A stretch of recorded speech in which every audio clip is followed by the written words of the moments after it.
Halo, nama saya Revolino Jerin Koisa.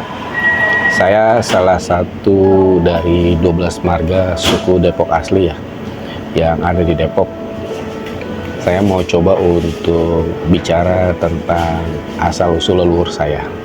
Oke, kenapa sih saya buat seperti podcast asal-usul dari sejarah leluhur saya? Karena di luar sana banyak informasi-informasi tentang orang Depok asli yang banyak salah pemahaman, sehingga saya tergerak untuk membuat sebuah podcast. Sebenarnya bisa dibilang podcast atau bisa juga dibilang obrolan santai ya, dan itu saya lakukan bersama dengan pakar sejarah kami yang bernama Om Boylun ya. Kebetulan kami juga berdua bergabung di sebuah yayasan orang Depok asli yang bernama Yayasan Corneses Lane, di mana saya sebagai pengawas dan Om Boylun itu sebagai ahli sejarah. Sehingga mungkin pada saat nanti Bapak Ibu ataupun saudara-saudara dan teman-teman menonton podcast kami, saya pastikan bahwa setiap obrolan kami itu mengandung validitas data yang cukup akurat sih, sehingga bisa menjadi sebuah sumber yang terpercaya pada saat Bapak dan Ibu ataupun saudara-saudara yang ingin mengetahui tentang asal-usul orang Depok asli, di mana kami ada 12 marga dan saya salah satunya, marga Seisak. Sehingga inilah alasan saya untuk membuat podcast tersebut, dan juga bagaimana sejarah saya itu bisa terdigitalisasi sih, sehingga tersimpan dengan baik ya nantinya mungkin di YouTube atau platform media sosial yang lain. Karena saat ini kita sadar bahwa orang-orang itu untuk membaca buku ya, itu kan literasi sangat rendah, sehingga saya mencoba untuk yang ada di buku itu saya terjemahkan dalam obrolan santai saya bersama dengan pakar sejarah. Semoga ini membantu dan memberikan pencerahan bagi orang-orang yang ingin mengetahui asal-usul suku kami, gitu ya, orang Depok asli. Semoga Bapak dan Ibu bisa mendapatkan informasi yang baik dan juga benar. Sedikit disclaimer bahwa saya sebagai orang Depok asli membuat podcast ini dan belum mempunyai pengalaman sebagai seorang host sih. Cuman intinya adalah ini harus tetap saya lakukan sehingga sejarah saya itu bisa termuat dalam sebuah media sosial dan dapat dipercaya, sehingga tidak ada lagi isu-isu negatif tentang keberadaan kami.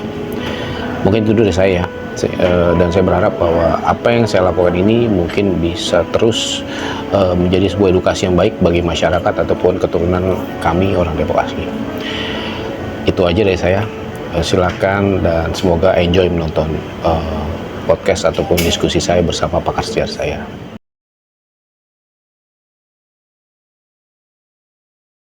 Halo, jumpa lagi bersama saya Revolino Jerin Koisa di acara podcast yang bernama Talk with Attitude.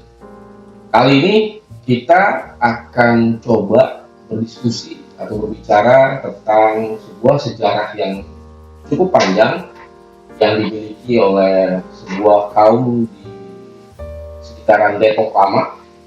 Untuk itu kita akan berbicara kepada ahlinya langsung, kepada sesepuhnya, dan beliau salah satu ahli sejarah yang dimiliki oleh kaum Depok yang bernaung di bawah yayasan yang bernama Corneses Lane. Untuk itu, untuk lebih jauhnya, kita langsung saja saya perkenalkan narasumber saya yang memang sesepuh Depok juga, om saya juga, itu Pak Boylun, Om Boylun.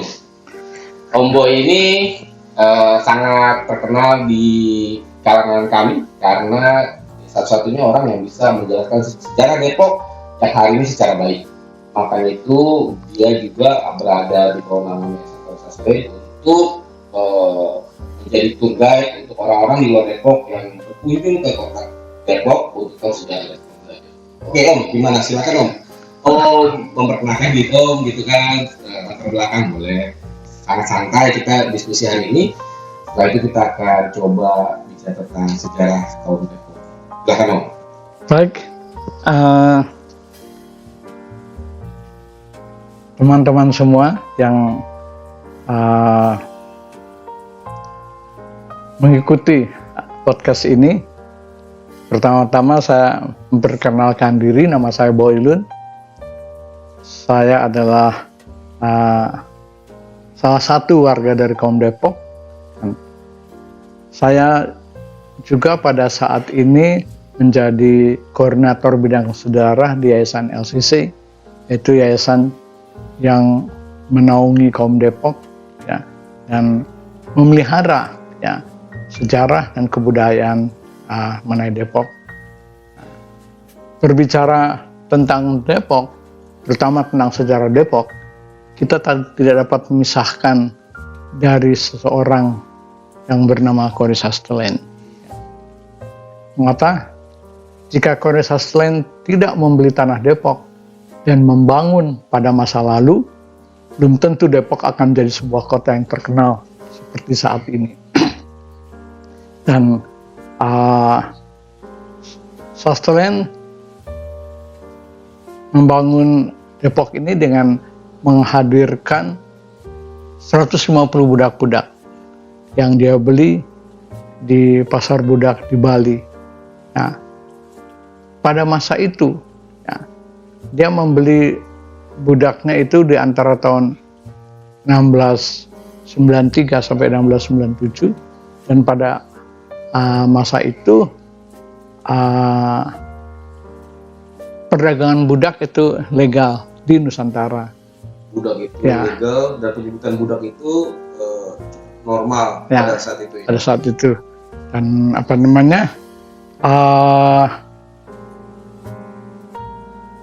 ada 2 pasar budak di Bali dan satu lagi di Makassar. Next. Ya. Untuk itu kita perlu mengenal siapakah Kores Hastelen lebih jauh. Ya. Keluarga Hastelen, ya. Antoni Hastelen lahir di Nantes, sebuah kota pelabuhan di Prancis pada September 1613. Kedua orang tuanya berasal dari Belanda yang tinggal di Prancis untuk berdagang. Jadi memang keluarga Hastelen ini adalah orang Belanda asli, cuma mereka waktu itu tinggal di Prancis. Antoni menjadi saudagar besar dan mengurus kepentingan dagang Belanda di sana, dan juga menjadi mediator pada acara-acara diplomatik, tentunya dengan pemerintah Prancis di tempat dia tinggal. Ya. Sejak tahun 1461, ketika Raja Louis ke-11 memberikan hak perdagangan bebas kepada orang Belanda, dan pada abad ke-19, abad ke-16 dan 17, orang Belanda mendominasi perdagangan di sana dan berkembang semakin besar. Pada awalnya komoditas yang diperdagangkan adalah garam, anggur, kemudian juga berkembang hingga mencakup ikan asin, ikan herring, minyak ikan, tulang ikan paus yang dipertukarkan dengan anggur, arak, buah-buahan, dan tekstil. Nah, para saudagar Belanda mengalami puncak keemasannya pada masa itu. Ya. Pada 28 Juni 1629, Kardinal Richelieu mengeluarkan maklumat Nimes yang mengakhiri hak politik kaum Huguenot, pengikut Calvin Prancis, yang mengakibatkan para saudagar Belanda mendapat perlakuan yang kurang baik dan adanya kebijakan proteksi pada abad ke-17 sana. Hastelen itu dikenal sebagai Huguenot Huguenot itu adalah pengikut Calvinis Prancis. Nah, jadi oleh karena itu di Depok ya, para kaum Depok yang keturunan daripada budak-budaknya di sini juga dalam menganut ya kepercayaan sebagai umat Kristen aliran Calvinis ya. Nah, meningkatnya ketidaksenangan penduduk lokal dan semakin terbukanya pengejaran terhadap orang-orang asing dan orang-orang non-Katolik membuat Antoni Sasteren pindah ke Belanda Utara dan tinggal di Dordrecht. Nah, pada tanggal 31 Desember 1641, Antoni Sasteren menikahi Maria Nicolai, dan berkat pengalaman perdagangannya yang luas di Prancis, dia memperoleh kedudukan sebagai salah satu pemuka di Amsterdam. Pada 14 November 1652, Antoni diangkat menjadi administrator VOC, Verenigde Oost-Indische Company, yaitu untuk Kamar Dagang Amsterdam, yang kelak menjadi direktur VOC di Amsterdam. Nah, siapakah Cornelis Sasteren? Ya, Cornelis Sasteren adalah putra bungsu dari Antoni Sasteren, lahir pada 10 Agustus 1657 di Amsterdam dan dibaptis pada 15 Agustus 1657 di Zuiderkerk. Nah, pada 24 Januari 1674, di usianya yang ke-17 tahun, dia berlayar ke Oost-Indië yang kelak dikenal sebagai Indonesia, menumpang kapal Het Huis te Kleef. Setelah berlayar selama 204 hari, ya, dia tiba di Batavia, yaitu tanggal 16 Agustus 1674. Ya. Setiba di Batavia, dengan tidak terlalu lama, Sasteren mendapat pekerjaan di VOC. Mengapa? Karena tadi kita tahu bahwa ayahnya sendiri menjadi kepala kamar dagang VOC di Amsterdam, dan juga di Batavia ada banyak kerabat dari ayahnya Sasteren yang juga bekerja di VOC, sehingga kemudian Sasteren bekerja pada VOC pada masa Gubernur Jenderal Kamhuis dan menjabat sebagai bookholder, yaitu tenaga pembukuan. Nah, kalau sekarang tenaga akuntansi. Ya. Tahun 1682 dia menjadi Grootwinkelier atau saudagar yang kita kenal sebagai purchasing manager saat ini. Dan kita lihat karirnya Sasteren itu begitu cepat, ya. Kenapa? Karena dia seorang yang cerdas dan juga seorang yang aktif, rajin. Ya. Nah, pada tahun 1691 dia menjadi Tweede Opperkoopman, Purchasing General Manager kalau sekarang. Ya. Nah, ketika Gubernur Jenderal Kamhuis diganti oleh Gubernur Jenderal Van Outhoorn, Sasteren mengundurkan diri dari VOC. Ya, dia mengambil cuti panjang, ya, dan dia mengelola lahan pertanian termasuk tanah Depok.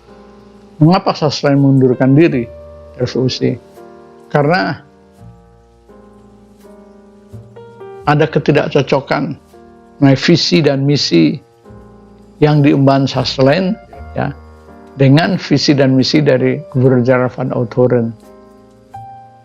Ketika Gubernur Jenderal Kamhuis yang memimpin VOC pada waktu itu, nah, Sasteren dan Kamhuis memiliki visi dan misi yang sama, terutama dalam hal menerapkan iman Kristianinya. Ya. Sasteren dan Kamhuis itu adalah orang-orang yang menerapkan politik etis, yaitu di mana mereka itu menghargai dan memperlakukan pribumi itu dengan sangat terhormat. Ya. Mereka berprinsip bahwa kaum pribumi harus diberikan otoritas, ya, untuk mereka mengurus, ya, memberikan hak otonomi kepada mereka untuk mengurus lahan pertaniannya, apa yang mereka tanam, ya, dan demikian juga dengan hasil buminya itu harganya juga tidak ditetapkan sepihak oleh VOC, tetapi para petani itu yang menetapkan harganya, kemudian terjadi transaksi jual beli, negosiasi, kesepakatan harga yang terjadi itulah yang menjadi harga hasil bumi yang dihasilkan oleh petani-petani pribumi untuk dibeli oleh VOC dan mereka mengekspor ke Eropa. Nah, itu ketika Gubernur Jenderal Van Outhoorn, ya, dia tidak menghendaki hal tersebut, ya. Van Outhoorn menerapkan kembali politik ekonomi merkantilisme, yaitu bahwa VOC harus memperoleh keuntungan sebesar-besarnya dalam waktu yang relatif singkat. Nah, itulah yang membuat Sutherland tidak menyukai, ya, itu karena dengan Van Outhoorn kembali lagi diberlakukan tanam paksa, kerja paksa, penetapan harga secara sepihak yang ketika Kamhuis itu ditiadakan, dan kembali lagi melakukan perluasan daerah kekuasaan dengan melakukan peperangan dan lain sebagainya. Nah, tahun 1704 Gubernur Jenderal Van Outhoorn diganti, lalu Sutherland ditarik kembali oleh Gubernur Jenderal yang baru dan menjadi Raad Extraordinaris atau Dewan Pertimbangan VOC. Next. Nah, Gubernur Sutherland dan Gubernur Jenderal Kamhuis, ya. Pada masa VOC dipimpin oleh Gubernur Jenderal Maetsuiker, ya, dan Spelman, VOC menuai keuntungan dari kehadirannya di Nusantara karena para gubernur jenderal ini menerapkan prinsip-prinsip kekerasan terhadap kaum pribumi, ya. Namun ketika Gubernur Jenderal Johannes Kamhuis berkuasa di tahun 1684 sampai 1691, dia memiliki visi dan pandangan yang sama sekali berbeda dengan para gubernur jenderal pendahulunya. Johannes Kamhuis lahir di Haarlem, adalah seorang pejabat yang lurus, yang dengan bersemangat melawan orang-orang yang melakukan kejahatan dan tindakan kotor dalam VOC. Pada masa pemerintahannya, VOC tidak terlalu banyak berperang untuk mengembangkan wilayah koloninya, karena ia lebih menyukai kebijakan pembangunan dan mengembangkan otonomi lokal di bidang agraria dengan memberi kedudukan yang lebih otonom atau berdikari kepada penduduk Bumi Putra. Ya. Pada masa pemerintahan Kamhuis muncul pemikiran dan ide baru tentang sistem kebijakan VOC, ya, dan cara mengembangkan penduduk Bumi Putra. Gubernur Sutherland yang sedang meningkat karirnya di VOC dan memiliki visi yang sama, segera berkenalan dengan Gubernur Jenderal Kamhuis dan membicarakan hal tersebut. Dan ternyata mereka memiliki berbagai pemikiran dan perhatian yang sama tentang Bumi Putra. Kamhuis dan Sutherland kemudian saling memberikan dorongan dan inspirasi untuk mengembangkan visi yang berbeda dengan pemerintah kolonial Hindia Belanda. Di akhir abad ke-17 di Batavia, dan sekitarnya terdapat sekitar 6.000 orang Eropa di tengah seluruh penduduk yang berjumlah 70.000 orang pada waktu itu. Mereka dengan cepat menemukan orang-orang yang sepemikiran dengan mereka dan memunculkan the Bataviasen Kring atau lingkaran Batavia yang kemudian dikenal dengan sebutan lingkaran etis. Setelah tokoh-tokoh yang paling menonjol pada lingkaran etis adalah Johan van Horen, Mayor Isaac Lowenthal, Saint Martin, Herbert de Jager, yang dalam segi pemandangannya memiliki kesamaan, yaitu bahwa aliran Protestan sangat penting untuk menciptakan masyarakat yang harmonis dan kohesif bagi mereka. Bagi mereka, pedoman ideal dalam suatu kehidupan masyarakat adalah agama Kristen. Para saudagar dan pendeta pada zaman itu berjalan seias kata, sebagaimana digambarkan oleh Multatuli dalam Max Havelaar secara luar biasa. Memang istimewa setidaknya untuk masa itu. Cara yang dipakai oleh Cornelius Sastren menggunakan cara pandang hidup Kristiani sebagai alat untuk menata suatu kehidupan bersama tanpa terdapat kepentingan pribadi di sana. Segala sesuatu tidak bisa dipisahkan dari dasar iman Kristen.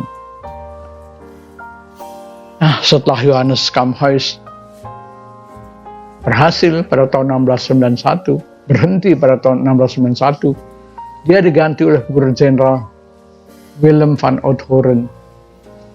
Willem van Outhoorn ini adalah inkarnasi dari para Gubernur Jenderal VOC sebelum Johannes Kamhuis, yang ingin segera melaksanakan gagasan merkantilisme, yaitu menekankan pada kegiatan monopoli perdagangan. Hal inilah yang menjadi pokok perselisihan dalam pandangan tentang kebijakan kolonialisme antara Van Outhoorn dan Cornelius Sastren. Sehingga Cornelius Sastren kemudian mengundurkan diri dari VOC dengan memohon status quo dengan alasan kesehatannya memburuk, sehingga ia diberikan cuti. Pengunduran diri dari VOC hanyalah suatu alasan, padahal sebenarnya dia tidak mau bekerja di bawah Van Outhoorn. Dalam masa cutinya tersebut, kemudian Sastren menjalankan aktivitasnya, membeli tanah dan mengelolanya menjadi lahan pertanian produktif, termasuk diantaranya tanah Depok atau disebut pada waktu Headland Depok. Nah, itulah gambaran singkat mengenai siapa Cornelius Sastren dan siapa keluarganya. Mulai sisa keluarganya. Berarti di cerita ini kita bisa luruskan satu hal sih, Om. Banyak yang berpikir ternyata Cornelius Sastren ini orang Prancis. Pernah dengar ya, Om ya? Keluarga orang Prancis, padahal bukan. Makanya di sesi cerita ini, ya, mungkin itu salah satu yang bisa dilurusin tuh, bahwa keluarga tetap orang Belanda, cuman sempat hijrah ke Prancis, gitu kan, untuk melakukan bisnis dan segala macam. Dan memang ayahnya Cornelius Sastren ini cukup piawai. Sampai tibanya di Prancis itu dikeluarkan satu maklumat. Mungkin pulang kampung lah mereka kan, pulang kampung ke Amsterdam kan. Nah, di Amsterdam itu ayahnya ditunjuk sebagai kepala kapal dagang VOC kan. Dan setelah itu nikah, lahirlah Cornelius Sastren. Berarti Sastren itu lahirnya di Amsterdam. Bertumbuh, akhirnya dia hijrah ke Batavia. Dan memang darah itu bicara ya. Ayahnya piawai, dia juga piawai. Detil kan, kalau bicara orang Belanda itu kan detil-detil itu, apa sih nama orang-orang itu akhirnya ada di Cornelius Sastren, sehingga dia memang menjadi salah satu yang termuda pada umur 17 tahun menjabat suatu jabatan yang penting di Batavia. Dan di sana memang dia sudah punya nilai-nilai kekeluargaan yang kuat juga mungkin dari ayahnya, tentang bagaimana cara berbisnis secara etis Ya. Sehingga dia mungkin cocok sama salah satu gubernur jenderal Belanda yang tadi Om sebutin, yang memang punya gaya berbisnis itu tidak memonopoli, tidak menerapkan kerja paksa, tidak menerapkan mempercepat keuntungan secepat-cepatnya dengan politik dagang gitu ya, merkantilisme itu kan. Ya, namun di sisi yang lain, pada saat gubernurnya berganti, dia berhasil dan akhirnya dia mengundurkan diri. Nah itu memang yang bisa saya highlight dari cerita awal ini sih Om. Dan itu kadang-kadang juga suka disalahkan dia orang konteksnya orang Prussia, bukan orang Prussia, asli orang Belanda. Mamanya Belanda, papanya Belanda. Cuma papanya pernah kerja di Nantes di Prancis, dan di sana dia justru menjadi pemimpin para pedagang-pedagang Belanda di sana, dan juga menjadi mediator pada hal-hal yang bersifat diplomatik dengan pemerintahan Prancis setempat. Sebetulnya cukup menarik cerita di awal ini sih, karena saya nggak tahu ya, masa Belanda itu menjajah Indonesia kan kurang lebih 350 tahun. Di masa 350 tahun itu ada si Kondensasel ini. Ada. Mungkin satu-satunya dia kan yang punya hati kayak gini. Ya. Karena dulu waktu saya belajar sejarah, saya berpikir pada saat Belanda datang itu perang terus-terusan tuh. Perang lah. Ternyata enggak sebenarnya. Ternyata kalau dari cerita sejarah ini, saya ngeliatin bahwa tergantung siapa gubernur jenderalnya. Kalau gubernur jenderalnya menerapkan hukum dagang yang positif, gitu kan, secara adil, makanya tadi Om bilang bahwa perang nggak terlalu banyak, nggak terjadi, orang nggak berontak lah istilahnya. Tapi pada saat gubernur jenderalnya itu berganti dan sangat bengis menerapkan hukum merkantilisme, itu baik perang. Ternyata begitu, seperti itu sih zaman itu ya. Nah mungkin Kondensasel salah satunya yang memang mungkin satu-satunya lah yang menurut saya punya hati yang baik untuk pada saat dia menjabat di VOC itu dan menjaga pemerintahan, perdagangan dan lain-lain itu sangat adil, efisien. Oke. Memang Sastlen adalah satu-satunya ya orang Belanda yang di VOC tersebut yang sangat memperhatikan kehidupan bumi putra, Sastlen dan Kamphuis itu ya. Dan itu sebabnya politik yang diterapkan disebut politik etis ya. Oke. Dengan adanya podcast mengenai sejarah kaum Depok, sejarah tentang Depok, harapan saya pribadi yaitu pertama untuk masyarakat luas kiranya dapat mengetahui dengan jelas mengenai sejarah Depok yang sebenarnya. Mengingat bahwa di era sekarang ini banyak beredar melalui medsos, YouTube tentang sejarah Depok yang ditulis oleh orang-orang yang hanya mengejar konten untuk kepentingan pribadinya, sehingga banyak isi daripada sejarah itu yang tidak benar ya, dan hanya semata-mata untuk mencari keuntungan bagi si pembuat, baik di YouTube ya, maupun di media yang lainnya. Dan terlebih lagi kontennya itu justru tidak menimbulkan kedamaian, tapi justru syarat dengan hal-hal yang menimbulkan pertentangan bagi sesama anak bangsa. Karena itu dengan melihat podcast ini, kiranya segala sesuatu menjadi jelas dan sesuai dengan sejarah yang sebenarnya mengenai Kondensasel dan mengenai kaum Depok. Dan bagi kaum Depok sendiri, Dengan melihat podcast ini, harapan saya adalah generasi muda Seram Depok boleh mengerti dengan baik mengenai sejarah Depok, sejarah kaumnya. Karena Presiden Soekarno pernah mengatakan jangan sekali-sekali melupakan sejarah. Nah, demikian juga saya harapkan generasi muda kaum Depok tidak melupakan sejarahnya, tidak melupakan siapa Khoris Haslen itu yang bukan saja mewariskan aset-aset yang berupa tanah dan lain sebagainya, tetapi ada yang sangat berharga yang diwariskan Khoris Haslen kepada kita semuanya, yaitu warisan iman. Warisan iman itu jelas Haslen nyatakan surat wasiatnya, di pembukaan surat wasiatnya, dan juga di bagian pertengahan surat wasiatnya itu yang antara lain mengatakan bahwa negeri kecil Depok itu adalah negeri Kristen. Bahkan di dalam pemikirannya dia katakan kehendakku adalah kelak di Depok ini akan bertumbuh komunitas Kristiani yang sejahtera. Itu saat ini sudah tergenapi dengan ada banyaknya ya denominasi gereja yang berkembang dan bertumbuh di Depok ini.